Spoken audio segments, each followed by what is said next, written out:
Silent hiking films. It's a thing.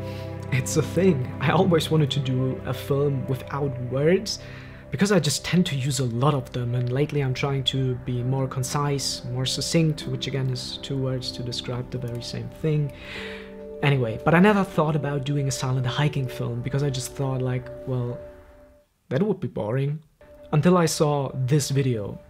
And ever since, I'm hooked. Kraig Adams makes these silent hiking films that really gave me a chance, especially in this year, to calm down, zone out, and really just relax. And I just want to say, Kraig, if you see this by any chance, I really appreciate you making those. Other than that, I'm not really an advanced hiking guy, expert, however you want to call that, but here are some information on the hike if you'd like to do it yourself. The hike is taking place at the border of Austria and Italy, and we really just found it coincidentally.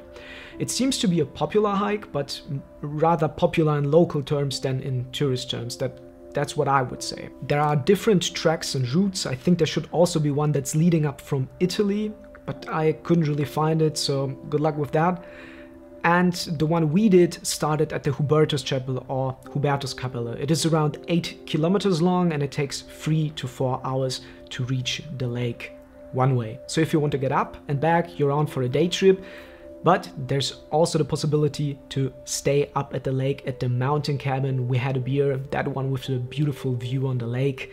Really lovely place. You can also dine up there. But you should actually check beforehand if there are spaces left to sleep there, especially in this like 2020 COVID times. You should have a reservation to sleep up there. And other than that, one more thing you should check before actually going on the hike are the weather conditions. We had quite the storm and some floodings during the time, and a lot of the hikes around Carinthia were actually closed. This one fortunately was open. On the trek itself you cannot really get lost. There are all these marks with the colors of the Austrian flag, but again, depending on the weather conditions, you probably should not follow every mark you see, but like just use common sense. One more interesting thing is, and unfortunately I did not really film it because we just realized it afterwards, you can find a lot of different remains of the First World War.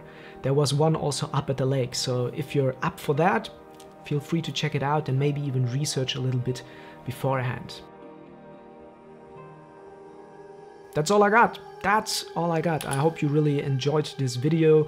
If you found this video coincidentally, I usually don't necessarily make silent hiking videos, but a lot of other stuff. I'd say a lot of travel stuff and things about the deeper meaning and questions of life, if that makes any sense. So feel free to check that out. Leave a like if you're in for that. Leave a comment if you have any questions or want to let me know something. And subscribe if you aren't already, or at least consider it. And like, yeah, just check out what I'm doing and let me know. All right, thanks for watching. Hugs and drugs, love and madness. Peace.